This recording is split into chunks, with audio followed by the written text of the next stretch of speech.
শুরু করছি আজকের গল্প শীর্ষেন্দু মুখোপাধ্যায়ের লেখা বাঘের দুধ।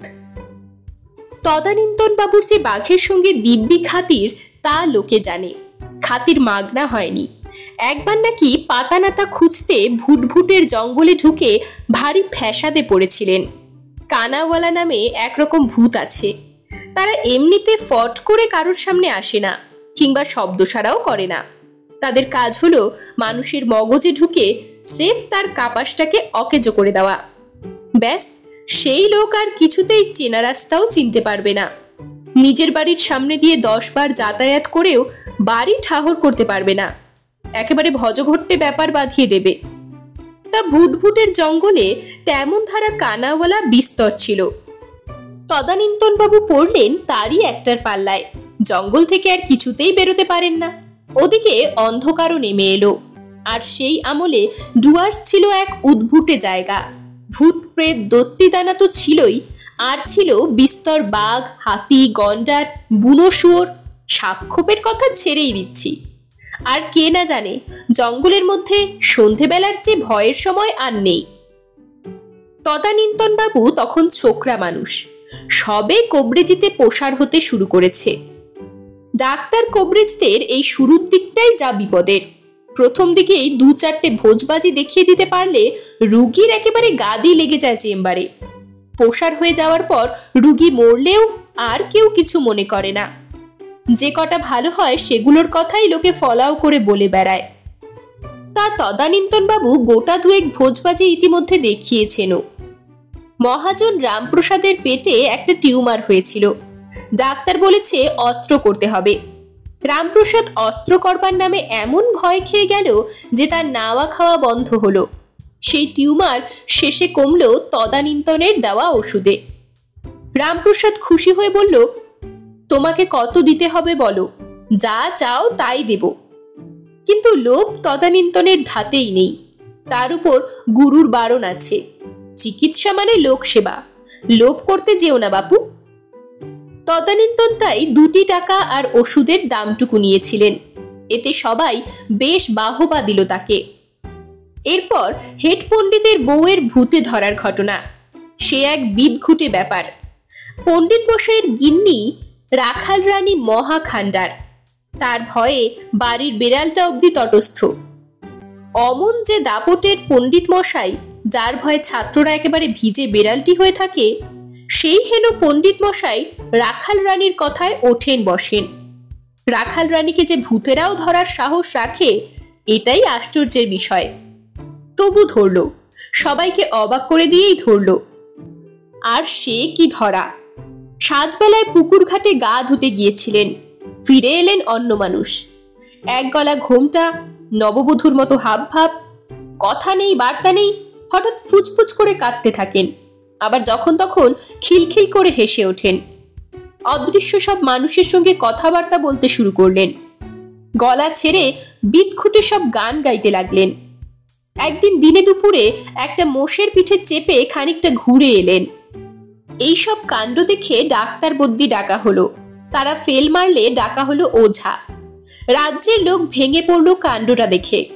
ওঝা যখন হার মেনে চলে গেল, তখন তদানীন্তন বাবুর ডাক পড়ল। তা তদানীন্তনের কপাল ভালোই বলতে হবে। খুঁজে পেতে লাকসই গাছগাছরা পেয়ে ওষুধ বানিয়ে ফেললেন, আর তা লেগেও গেল। 7 দিনের মধ্যে রাখাল রানী আবার সেই আগের মতো খান্ডারনি হয়ে গেলেন। তদানীন্তনের বেশ নাম হলো। শুধু কে জানে কেন পণ্ডিত মশাই বিশেষ খুশি হলেন না। কেবল বলতে লাগলেন, কবিরাজ না কপিরাজ, উনি আবার চিকিৎসা করবেন, লোক চরিত্রই জানে না লোকটা। কোনটা ভালো কোনটা মন্দ সেই জ্ঞানই হয়নি। তৃতীয় যে রুগী হাতে এলো, তিনি বলতে গেলে এলাকাটার রাজা। শোনা যায় নরহরিবাবুর একসময় নাম হয়েছিল থরহরি বলে। তা কথাটা মিথ্যেও নয়। নরহরি প্রথম জীবনে ডাকাতি করতেন। তার হাতে মেলা লোক মরেছে, মেলা লোক সর্বশান্ত হয়েছে।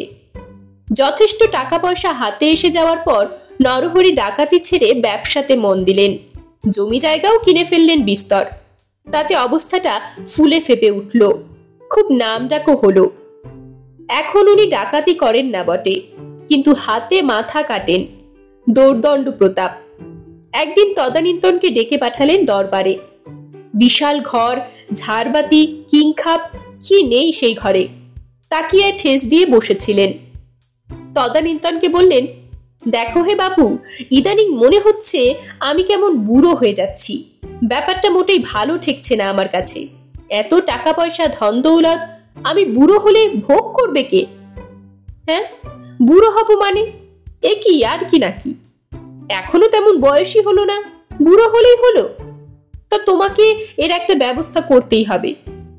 শুনে তদানীন্তন মাথা চুলকোলেন। বুড়ো হওয়াটা কোনো রোগ নয়, তবে অকাল বার্ধক্য হলে অন্য কথা।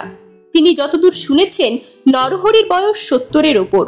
চুলে এখনো পাক ধরেনি, শরীরটাও টান টান আছে। একখানা ছোটখাটো পাঠা, আস্ত কাঁঠাল বা সেটটা রাবড়ি হাসতে হাসতে খেয়ে ফেলতে পারেন। কিলিয়ে পাথর ভাঙা নরহরির কাছে এখনো কিছু নয়। কিন্তু তা বলে তো আর জরা বুড়ি ছাড়বে না, সে একদিন ধরবেই মানুষকে। তদানীন্তনকে দ্বিধাগ্রস্ত দেখে নরহরি বললেন, দেখো হে, রোগটা যদি সারাতে পারো তো তোমাকে আর ফ্যা ফ্যা করে ঘুরে বেড়াতে হবে না, রাজা করে দেব। আর যদি না পারো তবে কি হবে সেটা উচ্চ থাক। তদানীন্তন বুঝলেন, বুড়ো হওয়া ঠেকানোর ওষুধ যে নেই তা নয়, তবে বেশিরভাগ লোকই এটাকে রোগ বলে মনে করে না, চিকিৎসাও করাতে আসে না। আর ওষুধ জোগাড় করাও বেশ শক্ত।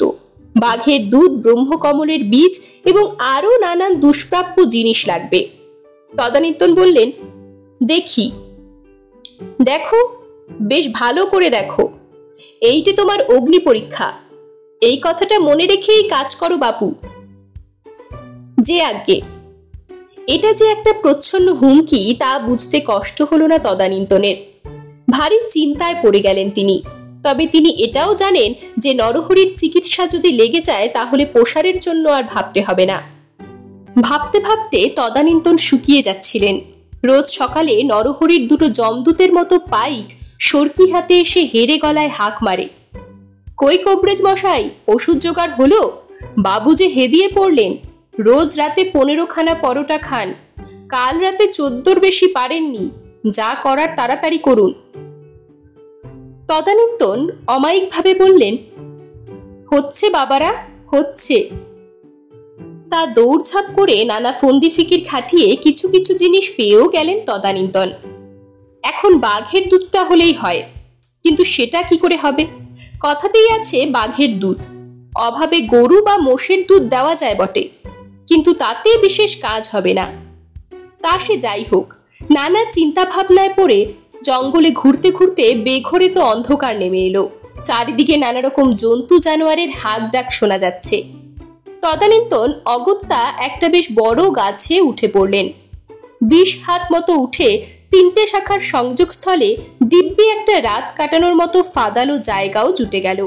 সেখানে বসে বসে আকাশ পাতাল ভাবতে লাগলেন। পেটে খিদে, শরীরটার উপর দিয়ে ধকলও গেছে কম নয়, তার উপর কাঠপিঁপড়ে আর মশার কামড়েও জ্বালাতন হচ্ছেন। ক্রমে রাত বেশ নিশুতি হয়ে এলো। তদানীন্তনের একটু ঢুলুনি এসেছিল। হঠাৎ শুনলেন গাছের তলায় কিসের যেন শব্দ হচ্ছে। কেউ যেন কান্নাকাটি করছে বলে মনে হলো, তবে মানুষ নয়। তদানীন্তন অন্ধকারে ভালো দেখতে পাচ্ছিলেন না বলে একটু ঝুঁকলেন, আর সঙ্গে সঙ্গে তার মনে হলো কে যেন তার ঘাড়ে একটা ধাক্কা মেরে টালমাটাল করে দিল। হরাস করে তদানীন্তন গাছ থেকে পড়লেন, তবে সোজাসুজি নয়। সোজা পড়লে ঘাড় ভেঙে যেত নির্ঘাত। ডালপালায় আটকে এবং গোতা খেয়ে খেয়ে যখন নিচে এসে পড়লেন, তখন ঘাড় না হোক হাড় পাঁজর কিছু না কিছু ভাঙারই কথা। কিন্তু আশ্চর্যের বিষয়, ভাঙা তো দূরের কথা, ব্যথাটুকুও টের পেলেন না তিনি। কিছুক্ষণ হতভম্বের মতো বসে থেকে হঠাৎ বোটকা গন্ধটা পেলেন। আতকে উঠে দেখলেন, যা দেখলেন তা প্রত্যয় হলো না। একটা বিশাল বাঘ। বাঘ যে এত বড় হয় তা ধারণাতেই ছিল না তদানীন্তনের। লেজ থেকে মাথা অবধি বোধহয় হাত 10 হবে। উঁচুও একটা বড় মোষের সমান। বাঘটা মাটিতে গড়াগড়ি খাচ্ছে আর একটা অদ্ভুত শব্দ করে গোঙানি ছাড়ছে।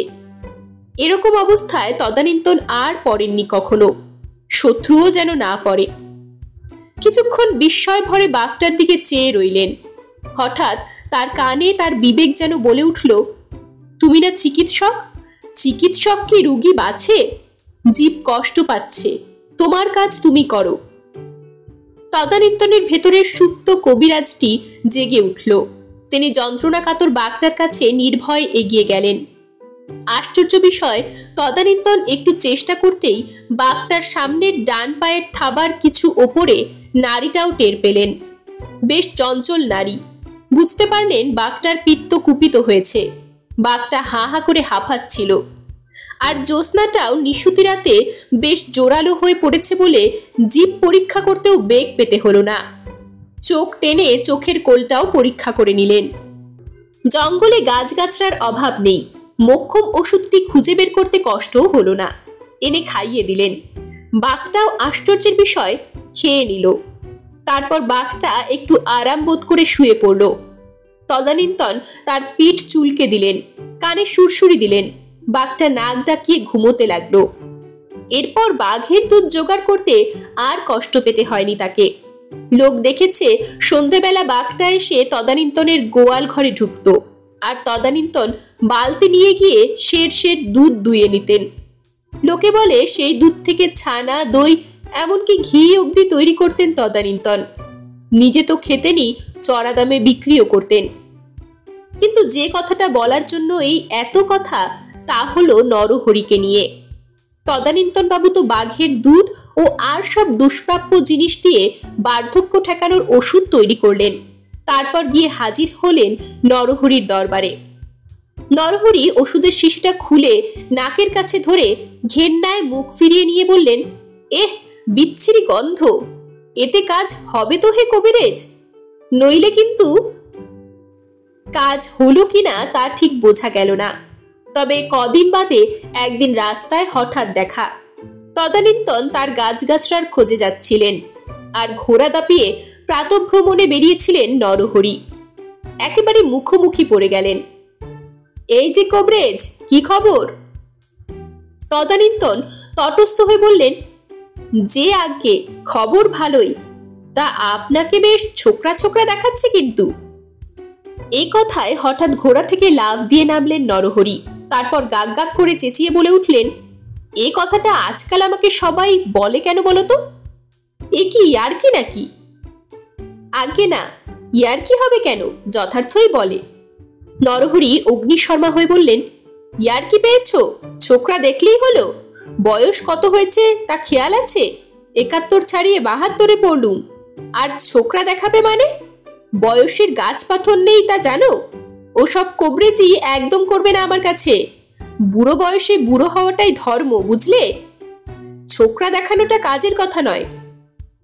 যে আজ্ঞে। চুলে পাক ধরেছে দেখছো? কষের দাঁত পড়েছে জানো?